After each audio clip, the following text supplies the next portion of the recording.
That ended so quickly. I apologize about that. But actually, I mean, it's kind of good because of the fact that it allows me to sort of break up this uh, episode of the live chat. And what I was getting ready to talk about after before it got cut off is what's going on with Sonic Cinema after, in addition to the podcast. So obviously there are movie reviews this week. Don't look up The Matrix Resurrections, Tragedy of Macbeth, and Licorice Pizza have all been added to the movie to the recent movie reviews. And if you all of those are in their own way, they're all kind of worth checking out. And this earlier on Monday night, I actually posted a blog about the Guns N' Roses Use Your Illusions albums, which turn 30 this year. And it's something, I mean, I know they came out in September, but I've kind of wanted to talk about them for the past month and sort of my history with them and my history of developing my musical taste over the years in middle school and high school, and those albums were a big part of that. And so that's over Sonic Cinema on the music news section, on the music section on the front page. So you can check that out. Then one of the things I've been doing for Patreons at patreon.com/Sonic Cinema is as I've been going through as I've been going through the as I've been going through screeners for screeners season, I've been doing quick take reviews of them, and so far I haven't been doing too much. I did Teton on Thanksgiving, actually. I did.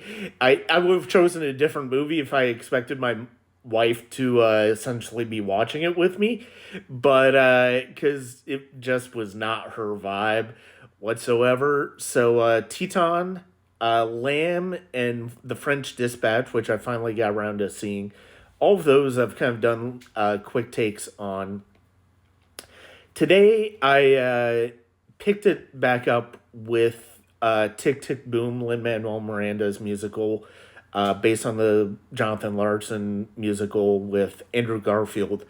Garfield was fantastic, and everything that I've seen of Jonathan Larson, naturally we see footage of him at the end of the movie, because of course we do, because it is essentially a biopic, as well as a musical.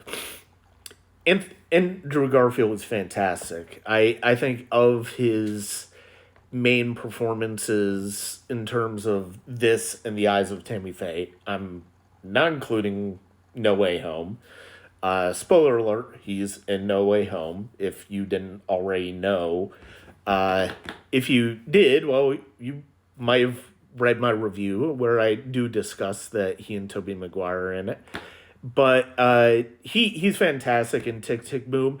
I think the filmmaking's a bit shaggy. Lin Manuel Miranda is a decent filmmaker.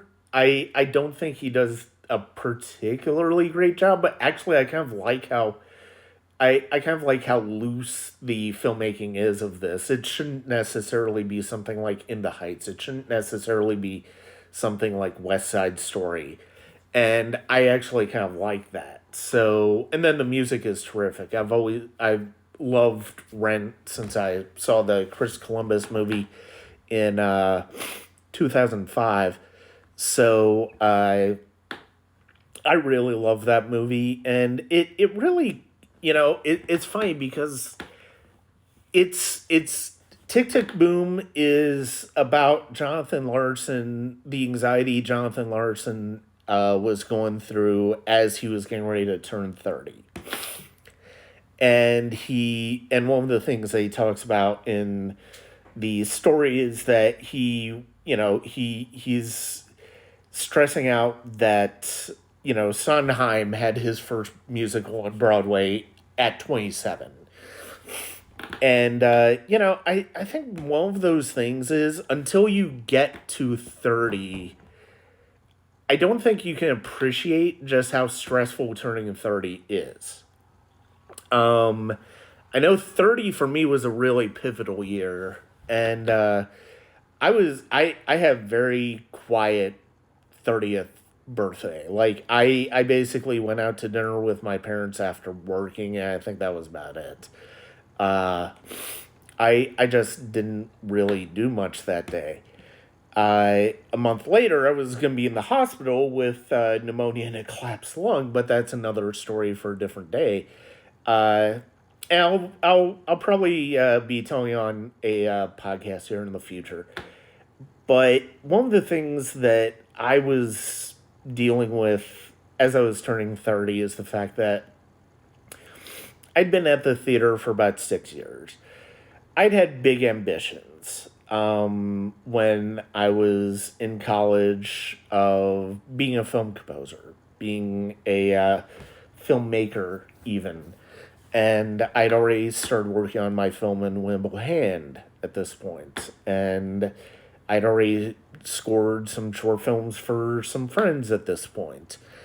But at the same time, I had the responsibilities of adulthood, and in that entailed paying bills, and that involved continuing to work at the theater. I had Sonic Cinema going, but Sonic Cinema at the time was really a hobby for me. It wasn't really something that I loved doing it, but I also didn't necessarily see it as what I want to do for the rest of my life. I had bigger ambitions.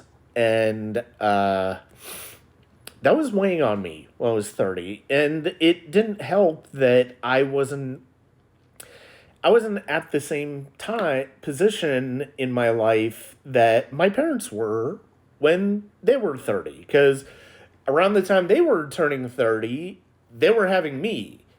And they'd already been married for a few years, and they were having me. And that that pressure, that anxiety of, I need to have my shit together, but I don't have my shit together. That's one of the things that is so great about Tick Tick Boom, and that's one of the things that I really identified with it. I still don't even know if it's my favorite musical of the year, because I loved West Side Story and I love Cyrano. But Tick Tick Boom is a movie that I can completely see myself connecting with in the same way that I did Rent. Because, Rent is kind of about that same type of situation where it's like, you're an adult, but you don't feel like you're an adult, because you have these passions that you want to do that sort of are out of step with what the responsibilities of life are. And and that's something that Larson really captured so beautifully in both of those musicals. I mean, Tick Tick Boom is much more autobiographical, but it's in that way it is really vital, and it's really something that is inspiring. And I really love that about him, and I think Garfield captures that so very well.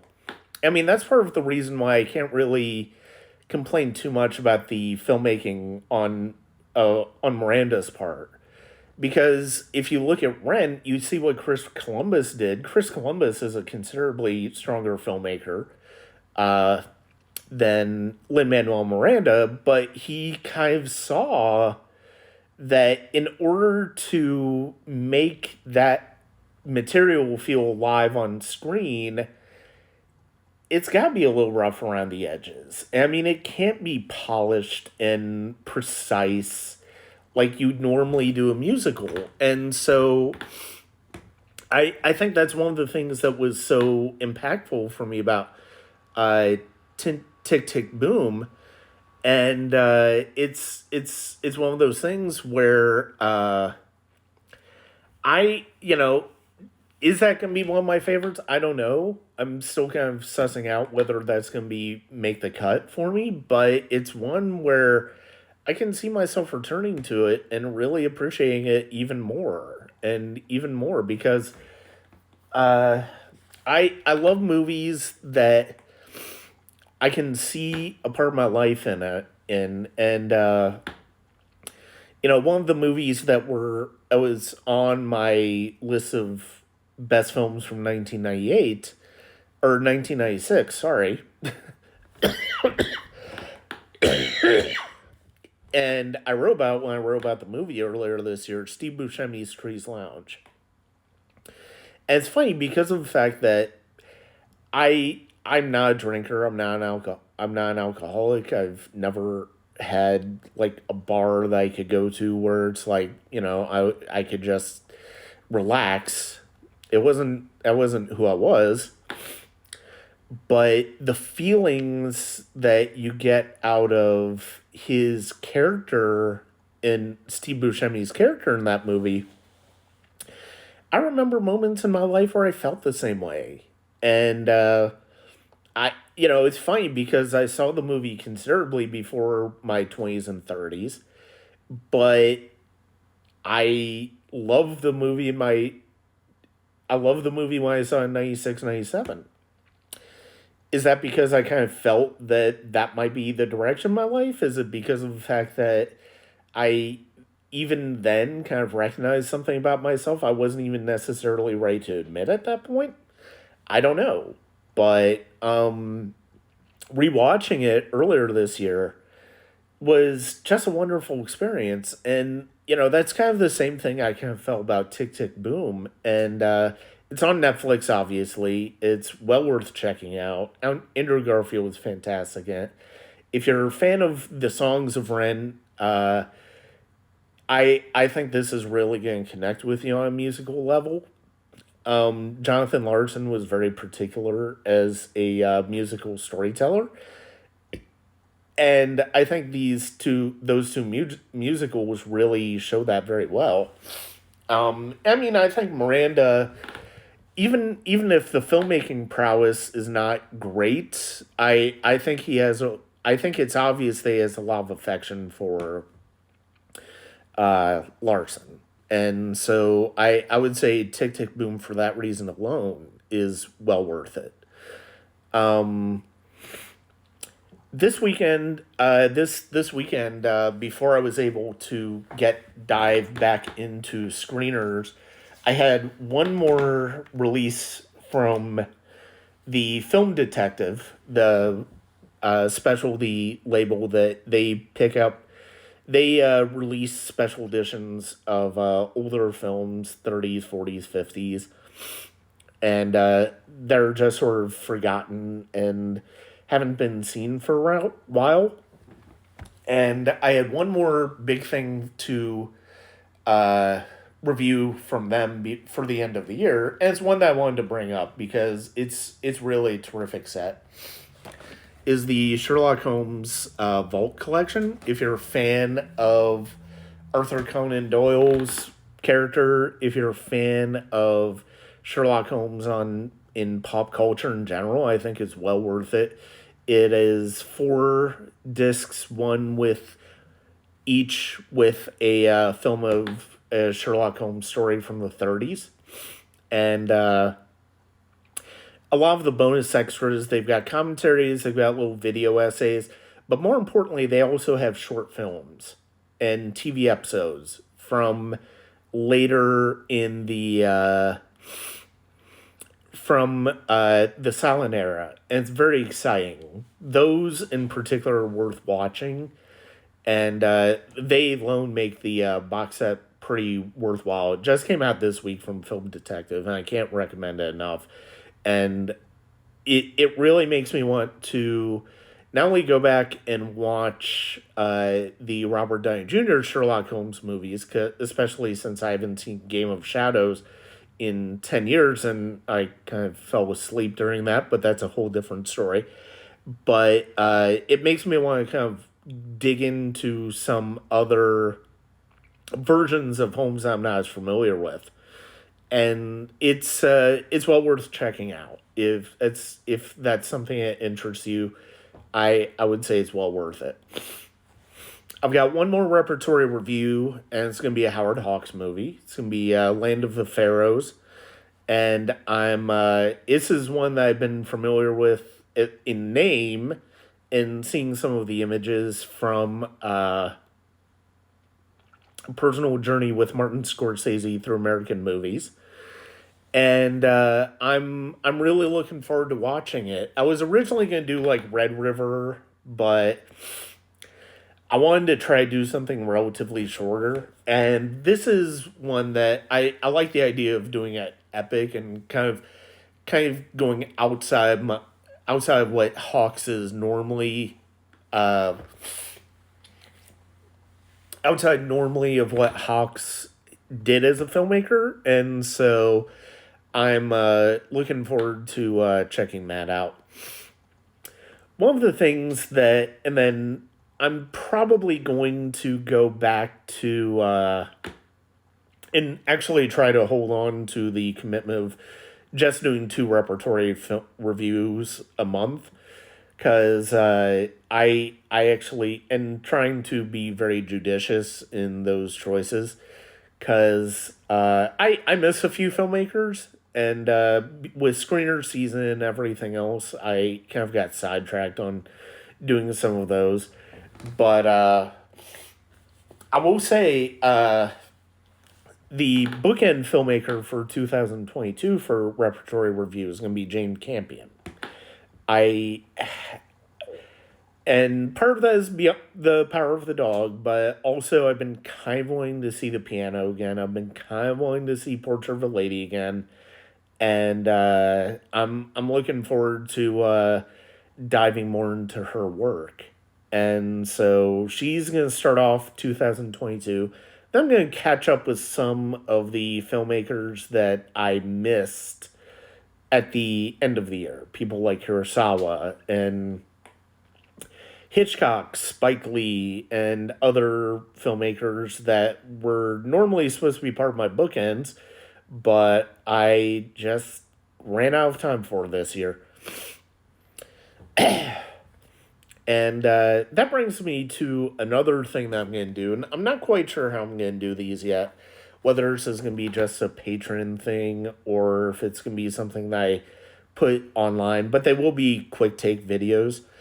And one of the things that I've talked about doing, one of the things I'm going to do, I already mentioned this on the chat, I believe, is I'm going to start paring down some of the movies in my collection. Like, and basically, by that I mean, like, taking some of these movies that I've had in my collection for a long time, but haven't really had an urge to watch in a long time. Haven't really been interested in watching for a long time. And watching those, doing like a quick take review of them, and then waving bye-bye to them out of the collection. Part of it is because of the fact that, A, I'm not really interested in these movies anymore, and B, because of the fact that as I've grown older, and I think partially because of the fact that I've gone through what I've gone through with my mom this year in terms of her house and all that stuff, I kind of want to make things easier for myself as I get older, in terms of making it easier for myself as well as people in my life who I care about who might outlive me, to make these type of decisions. Not to say that I'm playing on dying anytime soon. God forbid I will not be doing that. Um, but just sort of thinking about paring down and what's important to me. What movies are important to me as I get older? What movies mean something to me, and what movies do I want to keep in my life? And so that's going to be a process that gets started in January as well. And there are going to be, in each review, each quick take, I'll basically say, hey, so I'm going to do a brief review of so and so movie. And I'm going to sort of set context as to why this movie was originally in my collection.